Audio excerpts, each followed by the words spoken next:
दोस्तों, स्वागत है आपका मेरे चैनल SM सुविचार में। आशा है आप सब लोग स्वस्थ होंगे। दोस्तों, आइए सुनते हैं आज की कहानी, गणिका वासवदत्ता की कथा। दोस्तों, कभी कभी इतिहास में कुछ ऐसा जानने को मिलता है जो अद्वितीय होता है। ऐसी ही एक कहानी वाराणसी के एक महान तपस्वी बौद्ध भिक्षु की है, जो बौद्ध धर्म के धर्माचार्य उपगुप्त के नाम से प्रसिद्ध है।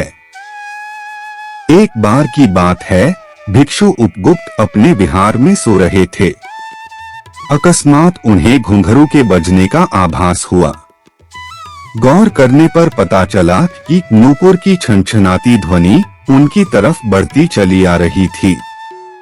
थोड़ी ही देर में अत्यंत सुंदर नगरवधू वासवदत्ता उनके समक्ष उपस्थित थी। वासवदत्ता के सौंदर्य से संपूर्ण नगर प्रभावित था, किंतु वह स्वयं भिक्षु उपगुप्त के यौवन और प्रतिभा से प्रभावित होकर उन पर आसक्त थी। वासवदत्ता को इस तरह अकस्मात अपने सामने देख उपगुप्त को थोड़ा अचरज हुआ। उन्होंने पूछते हुए कहा, नगर सुंदरी का आज बौद्ध विहार में कैसे आना हुआ? वासवदत्ता ने विनम्रता से कहा, हे नाथ, मेरी आपसे विनती है कि आप मेरे भवन पधारकर मुझे कृतार्थ करें।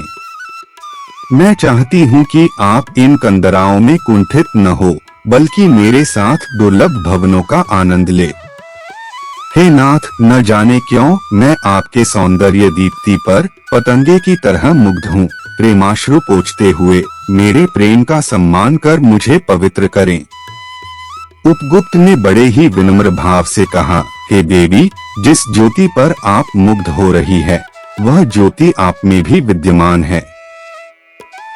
रही बात मेरे आने की, तो जब मेरे आने का सही समय आएगा तब मैं अवश्य आऊंगा। यह मेरा वचन है। उपगुप्त के उत्तर पर वासवदत्ता ने प्रतिप्रश्न करना उचित न समझा और जैसे आई थी वैसे ही चली गई। दिन पर दिन बीतते गए। जब भी मौका मिलता वासवदत्ता उपगुप्त से वही बात दोहराती और उपगुप्त भी वही पंक्ति दोहराकर चल देते। इस तरह काफी समय बीत गया। एक दिन भिक्षु उपगुप्त एक नगर से दूसरे नगर जा रहे थे। पथ के किनारे पर उन्हें एक बुढ़िया बेसुध पड़ी दिखाई दी। उसका पूरा शरीर छूत की बीमारी से पीड़ित था। भिक्षु उपगुप्त ने अपने कमंडल से जल हाथ में लिया और बुढ़िया के मुख पर छिड़का। शीतल जल के छींटे पड़ने से बुढ़िया को होश आया और वह बोली, हे करुणानिधि, आप कौन है जो मुझ अछूता की सेवा कर रहे हैं? नगर वासियों ने तो मुझे छूत के भय से नगर की सीमा से बाहर फेंक दिया, लेकिन आप अब भी मेरी शुश्रूषा में लगे हैं। कौन है आप? भिक्षु उपगुप्त ने उसे सहारा देते हुए एक पेड़ की छाव में बिठाया। वासवदत्ता की यह दशा देख उपगुप्त की आंखें करुणा से छलछला उठी। भिक्षु उपगुप्त धीरे से बोला, हे वासवदत्ते, मैं वही उपगुप्त हूँ जिसके प्रेम में तुम आकंठ डूबी हुई थी। लो, मैं अपने वचन के अनुसार तुमसे मिलने आ गया। वासवदत्ता, हे नाथ, अब क्या प्रयोजन मिलने का? ना मैं आपके काम आ सकती हूँ, न मेरा शरीर ही सुंदर है। इतना कह वह रोने लगी। आत्मभाव से युक्त भिक्षु उपगुप्त का मुख तेज से दीप्तिमान हो उठा। वह मुस्कुराते हुए बोला, हे वासवदत्ते, यही मेरे आने का सही समय है।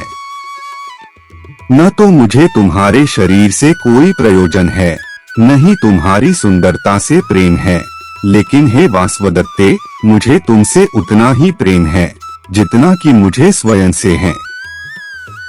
शरीर के बंधनों को छोड़ दो और मेरे साथ हो जाओ। उपगुप्त की ज्ञान ज्योति में वासवदत्ता का सांसारिक मोह क्षण भर में समाप्त हो गया। वह आत्मज्ञान से जगमगा उठी। उसे मोक्ष का मार्ग मिल गया। दोस्तों, हमें शरीर के सौंदर्य से अधिक आत्मा के सौंदर्य पर ध्यान देना चाहिए।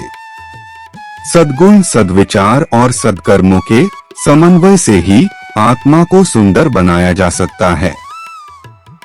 दोस्तों, कमेंट करके बताएं कि आपको हमारी यह कहानी कैसी लगी।